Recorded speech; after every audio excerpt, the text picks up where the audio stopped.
Happy Wednesday. It is another Wednesday and a chance for us to come together again in Bible study and in prayer time a little bit later on and talk a little bit about things going on here at Chatham Heights Baptist Church. I hope that you're having a good week.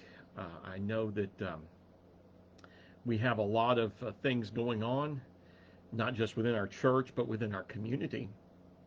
And we are going to be looking at our schools, changing up their system some, not this week, but the next, when they'll be going to the AABB schedule. And we'll want to keep both the young people, their parents, and the teachers. And while we're at it, the family of the teachers in our prayers as things begin to transition and shift along the way. But we are going to start in our Bible study and pick up where we left off in Genesis. We talked last week and got ourselves all the way to pretty much the end of Abraham's story. And we got ourselves to the point of where we talked about the nearly sacrifice of Isaac. And we also talked about the death of Sarah and how basically Abraham had to borrow ground to bury her in. And we talked about that. That's where we last left things. But we're going to pick things back up with probably the least written about and least familiar of the three patriarchs of Abraham, Isaac, and Jacob, and that is, of course, Isaac.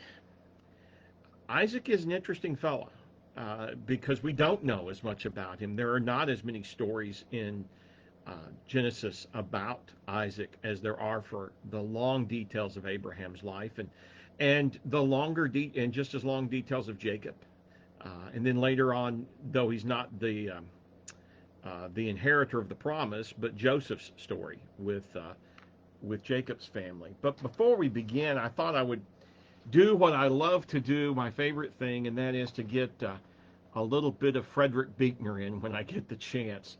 In his wonderful book, and if you haven't read it, I recommend you doing it just for the pure joy of a different perspective a lot of times on some of these people that we talk about in our scriptures. But it's called Peculiar Treasures. It is an alphabetized biblical who's who about people, and like I said, a different slant sometimes. But he begins his long discussion about Isaac, and that's the paragraph I just want to read with to kind of set things up for you. He begins with one possible exception, there was perhaps never a birth more longed for and rejoiced in than Isaac's. Sarah was in her 90s when an angel told her that after years of barrenness, she and her centenarian husband Abraham were finally going to have the child that God had promised them so long ago. And their wild and incredulous mirth at this news prompted them to name the child Isaac when he was born, which in Hebrew means laughter. He's a shadowy figure compared to his father Abraham and his son Jacob, but at certain moments in his life the shadows recede about him, and he stands on the stage, even if for only a moment, in a flood of light. Well, we're going to take a look at Isaac and probably find our ways to Jacob before it's over with, because Isaac has such a short biography. But just beginning with that name, Isaac, literally laughter is how that word in Hebrew is translated. And it comes from that story in Genesis of the angels visiting Sarah and Abraham and telling them that, no, you're going to have a child. And Sarah was on the other side of the tent, and she snickered. Actually, she may have guffawed, for that matter, maybe a little bit more loudly spoken or uttered than just a snicker. But the result was that when she became pregnant and when the child was born, they had to name him Laughter, because that was what God caught them doing, laughing at his promises. And so it's kind of funny, if you think about it, to see that a person's name can reveal something about themselves. A lot of times in Scripture it's that way, and sometimes in our lives it can be that way as well, even before we knew it, so to speak. But he is often overlooked and forgotten, but there's some things that deal with him along the way. Um, and there are also some things about Isaac's life that parallel his father's life, Abraham. Let me give you a couple of examples of parallelism, if you will, of them being similar in experience. If you go down to Genesis 26 for information about what happens in the middle part of Isaac's life, between the attempted sacrifice on Moriah and then the Jacob and Esau story later on, you kind of can compare what's going on. And as that story plays out, you see a lot of things about Isaac and Abraham that were similar. For example, each are kind of credited with being the father of two distinct nations of peoples. In Abraham's case, it is the descendants of Isaac, whom we're talking about, and Ishmael. You remember Abraham's child with Hagar. And Hagar's child Ishmael grows up to be a people, and Isaac, of course, continues the promise to his children, or to Jacob later on. Uh, then when Isaac has those two children, Jacob and Esau, they later on become really the continuing or the beginning um, progenitors, if you will, of Israel, which is what Jacob's name gets changed to. Hate to give too much of a foreshadowing there for you. And the people of Edom, the Edomites, are credited to be the descendants of Esau. They were also, both Abraham and Isaac, married to women who, for the largest stretch of what most women would consider possible, were unable to have children. I mean, you got to face it. When you get up into the 90s, you kind of think that maybe that window's passed by, or maybe it's a hope. I don't know. But nonetheless, for Isaac and Rebekah, it is the same thing as what Abraham and Sarah end up going through. It is ironic, of the three patriarchs that are forever going to be mentioned in Scripture, Abraham, Isaac, and Jacob, Isaac is the only monogamous one. Abraham has relations with Hagar and produces Ishmael. And of course, we will know in a little bit the story of Jacob and how he has more than one wife as well along the way. But so there's a lot of parallel, but there's not a lot of meat to anything that Isaac is doing. Isaac basically has two children.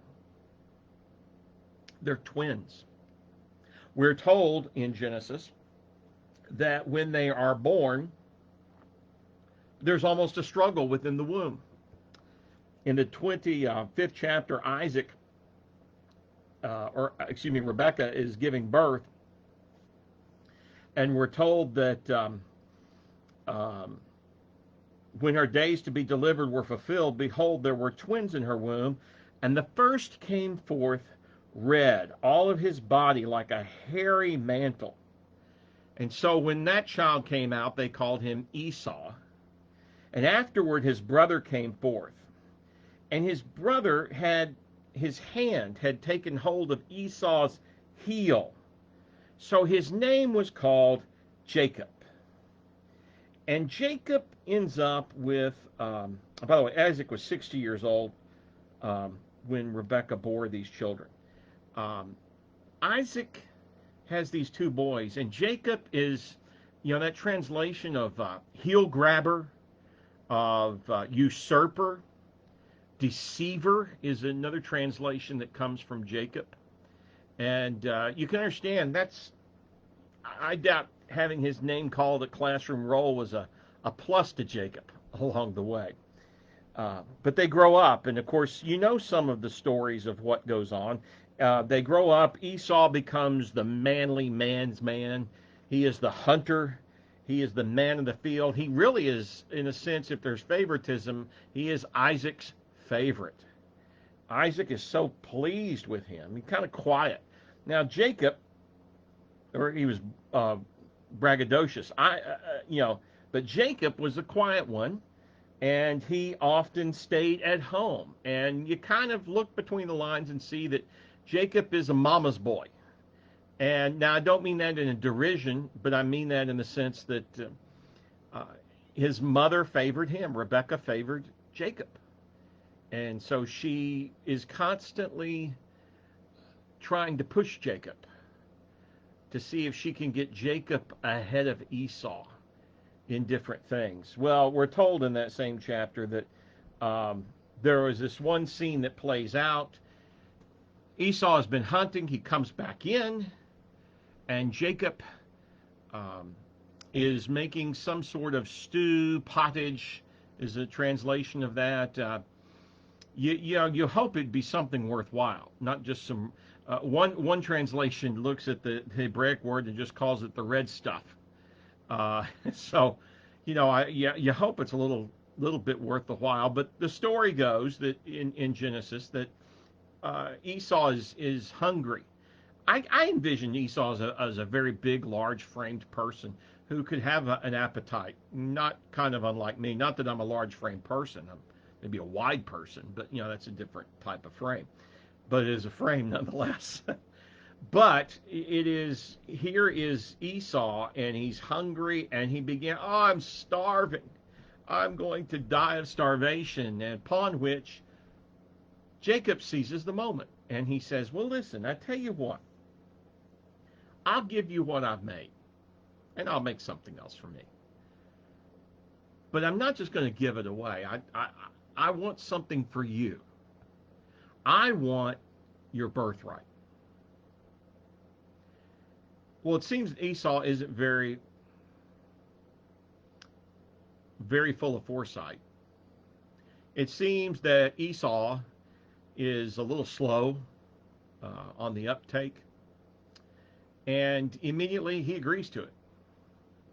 Now, I've long lived with people who become apologists for Jacob because they will say, well, Esau should have known better, and Esau was not very bright, and Esau, it just goes to show God didn't need Esau to be in charge of things. And who am I to argue? We're reading between the lines either way. But I wouldn't exempt Jacob because I think, as I said before, it seems apparent that as other things play out in the story, that Rebekah is pushing Jacob to always get a foot ahead of his older brother, older by a mere short period of time, and to try and put him in the position of power. And so Jacob sees the opportunity and he seizes it. I'm going to make my play here, and he does it successfully. And basically, Jacob gives him everything. And then we're told by the writer in Genesis that thus Esau despised his birthright. That is what is I look at as the person, the storyteller is making commentary on what happened, and that's a legitimate commentary to make. Thus he despised his birthright. I would almost say thus Esau didn't understand his birthright, and that can be true of a lot of us. We don't understand our birthright, so we quickly ditch it for whatever it may be, and whatever comes. Well, if that were the end of the story, that would be one thing, but the story plays on even farther in chapters 26 and beyond, and we get that tension story of Jacob and Esau, and once again looking back to Beekner for a little bit of that. Isaac was getting pretty long in the tooth himself. And if either of them, had anything they wanted to say, who knows? But Isaac was kind of in the second childhood, Beekner says, almost blind when Jacob conned him into thinking he was Esau. You see, he'd already taken the birthright, but there was one very important thing that needed to happen before the death of the patriarch, and that was the blessing. And so, Jacob begins to work. He begins working on conning Isaac and cheating Esau. He wants to get as Buechner points out, the old man's blessing and the lion's share of the estate when the time has come. Isaac had a hunch there might be something fishy going on and called the young man over to be sure. Well, the young man said he was Esau, but it was in Jacob's voice that he said it. So Isaac couldn't trust his hearing because, remember, he's getting a little old, and his hearing wasn't a whole lot better than his eyesight. However, so he told him to let him touch him with his hands. Well, Jacob knew Esau's hands were hairy, and he knew he'd know them anywhere.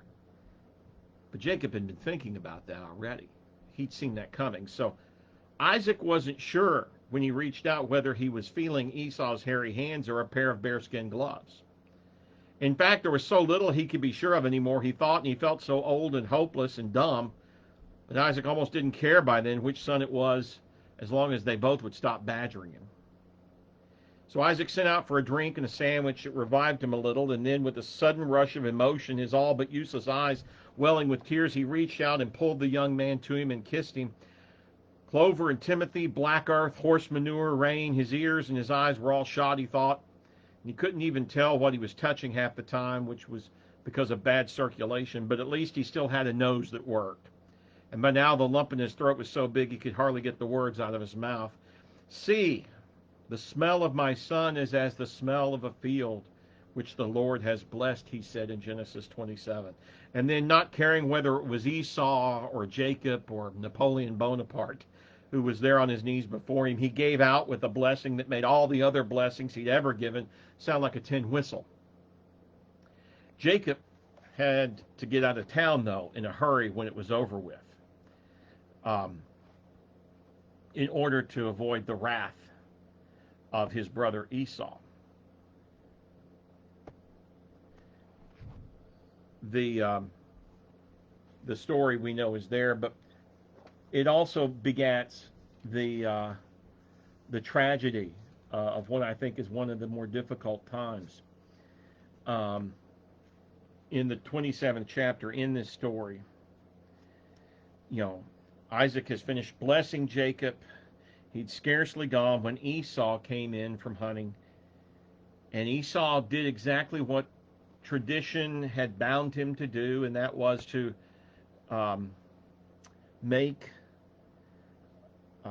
a meal for his father out of honoring him. And he goes in the tent, and Isaac, in his dimness, asks, "Who are you?"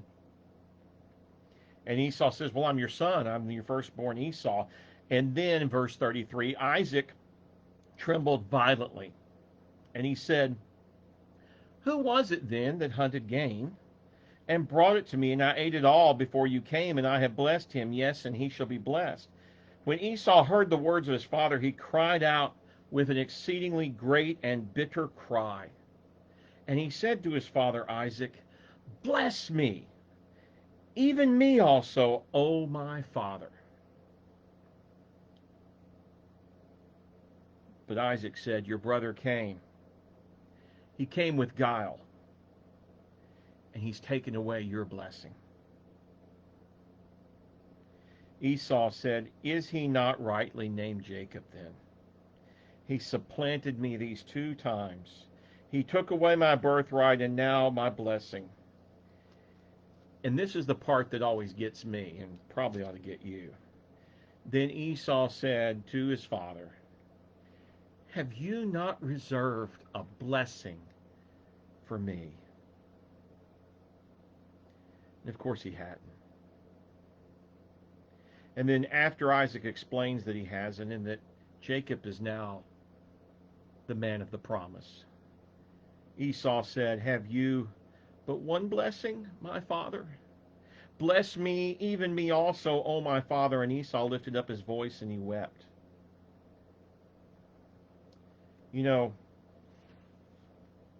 I'm not sure I can ever get through that without thinking about a lot of things. I think about blessings. In such ancient times, a blessing was so important. A blessing meant the world to a child. It still does. but we don't seem to have the appropriate place to deliberately place our hand of blessing upon our children. We just don't take that kind of time. Or we think they already know it. Early book in my junior high, and that's what we called it back then, time was reading Howard Fast's book, April Morning, which deals with the small community of Lexington, Massachusetts. And of course, if you have any history knowledge, know that's where the shot heard around the world is fired, and where, for the first time, American militia stood before British regulars. And it deals with a father and son, and a young teenage boy on the threshold of being a man, and being allowed by his father to stand on the green with the militia. And his father, before going off to fight, his wife tells him, have you told him that you love him? And the father looks at his wife and says, he doesn't need to hear that from me. Men don't tell men that. We just know. And then later, before they go to the green, as the drums are beating, he looks at his son and he tells him, your mother thinks I should tell you that I love and care for you. But I told her that's not what men say to each other. We know it in our hearts. I mean, you know that I care for you and I love you. And upon which the boy is begrudgingly, awkwardly nodding his head in agreement. Of course, the father's then killed on the green as one of the 8 that were killed that day, and the boy does a lot of growing up in the next day. But I thought about that, and I thought, I hope that I would take the time to bless my children, somewhere along the way. And if I haven't, then I've kind of very much failed. Now, we know that the blessing here is about the blessing of the continuation of the blessing of God to his people. But because of Christ, we're all his people, and it might be worthwhile for us to think about blessing. When I do a wedding, I don't use that patriarchal ancient language of, who comes to give this woman to this man to be married, back to the days of dowry making and all of that. I basically tell, I tell that it's a time of blessing, not giving away, and that a blessing is so important, and it becomes opportunity for the family, for the mother and the father, or all of the family, to bless this union and that child. So, it's a tragic story between Esau and Jacob. And it's one that will later show us some other things that we'll talk about, but it's still a tragic story. It's not looking for a place to blame, though, Jacob could be very much a person who we could consider blaming about a lot of things. But the story of Genesis then picks up with Jacob. Jacob, Dr. Paige Kelly, who wrote the book that our study's based on, said that if you really look at it in Genesis, that Jacob's story appears to us like a play in 4 acts. The first act deals with this text, going on here from the time he's born in the 25th chapter to the chapter we just read. And Jacob is fleeing. He said you could label the first act of his play as birth to flight. He's born and he goes through these adventures, and then he flees for his life because he's afraid, with good reason. Esau's playing for blood. Then the second act, he notes, is that it occurs in Laban's house, and we will get to Laban in just a little bit. But then the next part of the acts of the story of Jacob take us of Jacob returning back to Canaan and coming to grips with Esau, and then helping to bury Isaac, his father. And then the fourth act is the few times he's interwoven in the Joseph stories. and Chronicles. But those are, if you're going to break it up, that's kind of how you would look at that along the way. There's some other little things that happen that are fantastic. In the 28th chapter, he is fleeing and he stops at a place called Bethel. And at Bethel, he lays his head down on a stone and he dreams. And he dreams a dream of a ladder, or a stairway or an access from earth to heaven to the presence of God. Angels ascending and descending in his dream. And in his dream, God blesses him and reminds him that the promise God had given Abraham and his father Isaac now flows through him. And no matter what is to happen, God is with him. So when he awakens the next day, he feels such a presence of God, probably in a way he'd never felt before. And he then builds an altar to God, to Yahweh God, there at the site of Bethel. Later, he goes to live with Laban, and it seems that Laban has two daughters, and one of them, grabs his attention. He is grabbed right away by Rachel's looks and is impressed. And Laban saw that. And Laban then said, if you want Rachel, then by all means, you may marry her. And he has a wedding ceremony planned, and he pulls everything together for this wedding feast. And in the custom of that day, the bride is totally veiled and shrouded and different than, you don't recognize them until afterwards, and basically at the honeymoon. And so Jacob marries her, and perfectly legal, perfectly part of the traditions and customs of the day. And then we're told that night, after the next day, this ain't the one. You've tricked me, Laban. This is Leah. That's not who I want. I wanted Rachel. And Laban says, I'm sorry. In our customs and our traditions, I cannot marry Rachel off unless I marry off the girl, the daughter before her, who's oldest. Now, if you want to work for 7 more years, which he had done what he thought was for Rachel, you can have Rachel. Now, what's happened? Well, Jacob has found somebody who's as tricky or trickier than he is. And it's almost, I can hear a chuckle from God, saying, do you need a mirror, Jacob? Do you need a mirror to look at yourself? Because that's what you've been like. Well, of course, then the tables have turned, and then he decides, I'll work for Rachel, and he does, and he gets married to Rachel. Now, not that it stopped him from being Leah's husband. She had children and everything else, but he then marries Rachel, who's the woman of his dreams. And basically, Jacob begins to believe that he's never going to escape Laban's workforce. So he takes everything he can, and he flees in the night away from Laban, and he gets to going as fast and as far as he can. He's later caught, but God makes it known to Laban, you better back down on this one, and he does.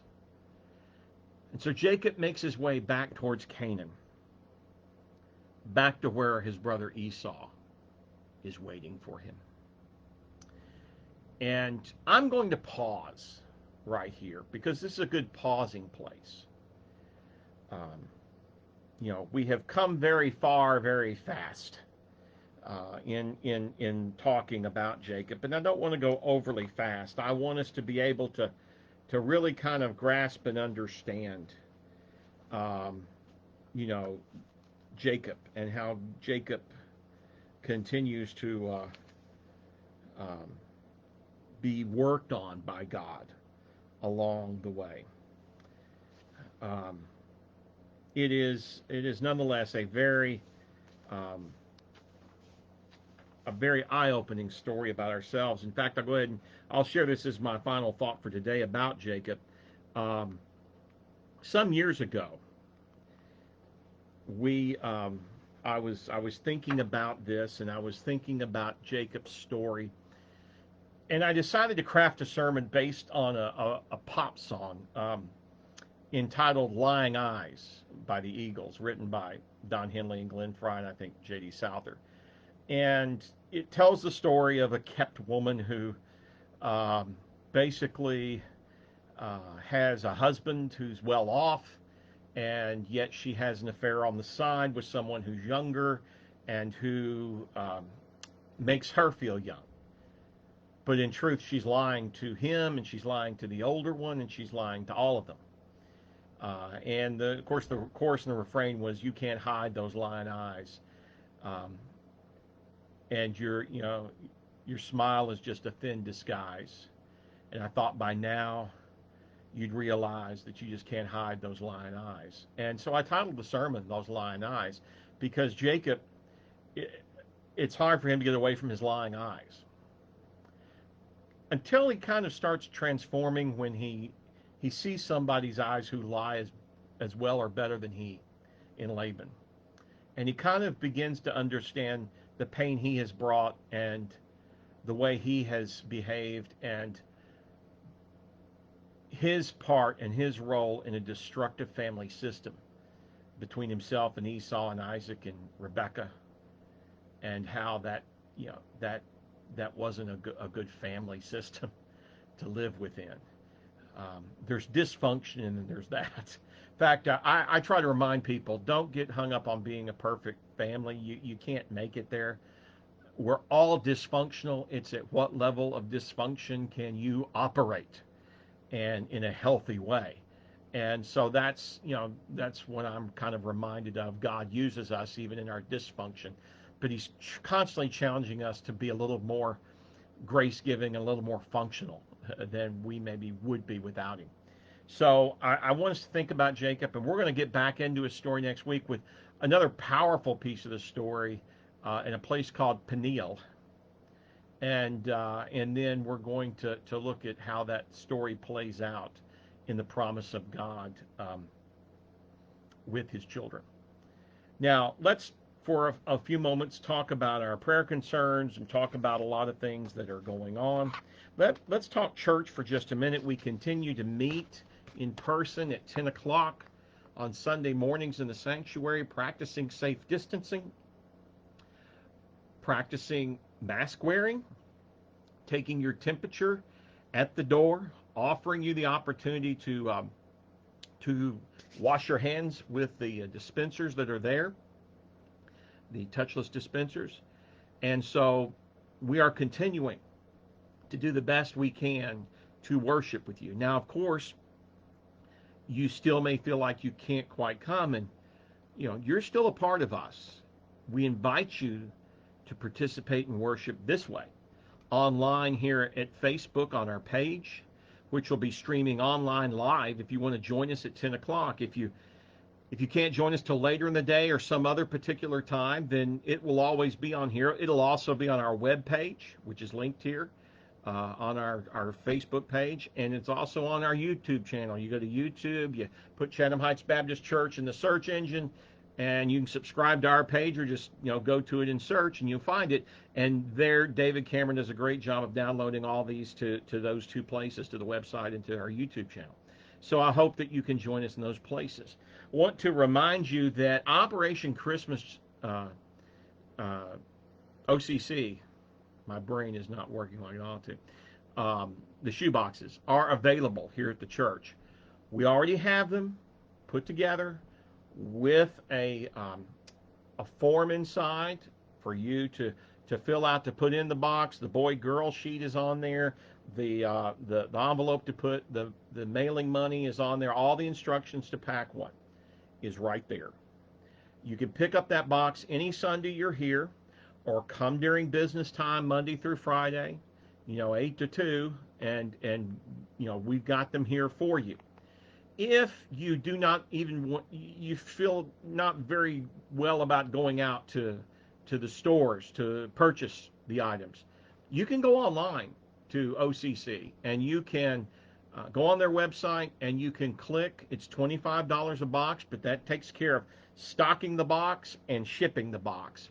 But you can do that. It's Kathy Carter's our director, and so is Rhonda Purvis, and you know they both. I know Kathy has done that many times just to be able for the convenience of it and know that it's going to get there. You can also get a tracking thing that way, and so you get to find out where your package is going and the area it is going to.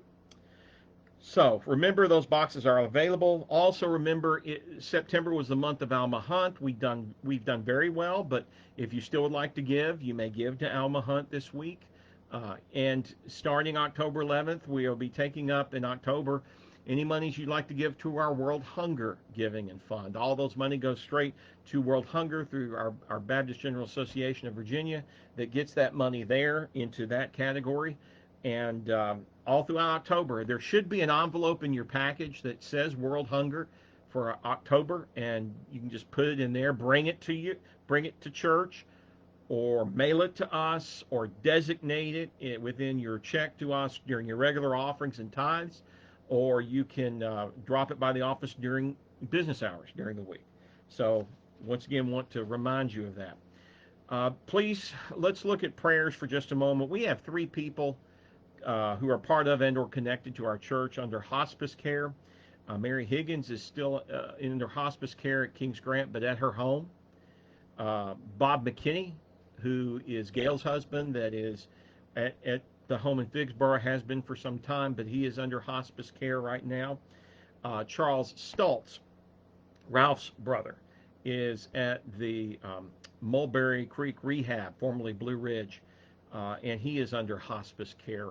He has cancer. Want to lift up in prayer, if you will, those who are mourning. I'm still thinking about Pete Haley and the family and John and all of them with Martha's passing. I want to remember Jimmy Wright. He continues his treatments with good and bad days and times. A word of praise and thanksgiving. Richard Boaz received results from the chest x-rays, and everything is good with the lungs. Everything is well. It has been just a moment of thanking God for deliverance in that. Richard wanted to thank everybody for his prayers and the cards that you've sent, and continue to pray for him. He has more tests to do for other things, but continue just remember him through those tests if you would. But what a praise. He's gone through so much with the heart issue that got solved. He's doing much better that way. And then the lung issue that led to the heart issue is now, praise God, something totally different than what was feared. So remember him if you will. This Sunday in our worship time, we have special things going on. At the beginning of our worship service, we are going to be baptizing. We're going to be baptizing Mary Lee Dove, who is the wife of Robert Dove, and the sister-in-law of Janet Smith and Gary Dove, who made a profession of faith over a week ago and is now going to follow through with baptism. And her daughter, Tammy Neely, who is also going to be baptized this Sunday at the beginning part of our worship time together. And we are excited about that, about their decision, and about their choosing to follow Christ through these waters and through a life devoted to him. We are also going to be observing communion. So I hope that you can join us for that. By the way, forgive me, I'm going to go ahead and get the shock treatment out of the way. If you hadn't seen my post on Facebook a week or so ago, here it is. This is the communion set or cups and bread that I had to order from a different company because the company I'd been using is back ordered in November. I have put in an order for them, so hopefully come November we will have enough for 5-6 months or more. But this is what we've got for this Sunday. And does it look odd? Yes, it does. I ordered purple. I ordered red. I ordered, grape juice. and they sent this box and a note saying, "We're so sorry, we're out of the red. Here's the white." And of course, my question is always, why would you even have this on hand? But nonetheless, we paid for it, and we're going to trust God to be blessing us through it. It may be a little off, but just for this one Sunday. And as I told some people, friends of mine who said, "What are you going to do?" I said, "Are you kidding? This represents 2020 as much as anything. When you have to, when communion comes to you in the white grape juice, it certainly represents 2020. So mark it down there for your memories of this year along the way. Um, let us now close together in prayer. Would you join me? Heavenly Father, we see your Spirit at work, even in the midst of such weird times. But you are still blessing people. You are still empowering your people. You are still calling people, Lord, to follow you. We thank you for the two decisions in the last weeks of Mary Lee and of Tammy, and of following through with baptism this Sunday. We're excited about what you're doing and going to do in their lives and through their lives for others. Lord, I ask here and now that not only you bless them, but us who will minister alongside them and be brothers and sisters in Christ to them. Lord, we lift up the people we've spoken about who are going through grave illnesses and who are going through tests and loss, and we just lift them before you, trusting in the power of your Spirit and the touch of your grace to supply all that we need. So in Jesus' name, we lift up our prayers and ourselves before you, that you may use us in your kingdom. Amen. Looking forward to seeing you on Sunday, and hope you have a great rest of the week.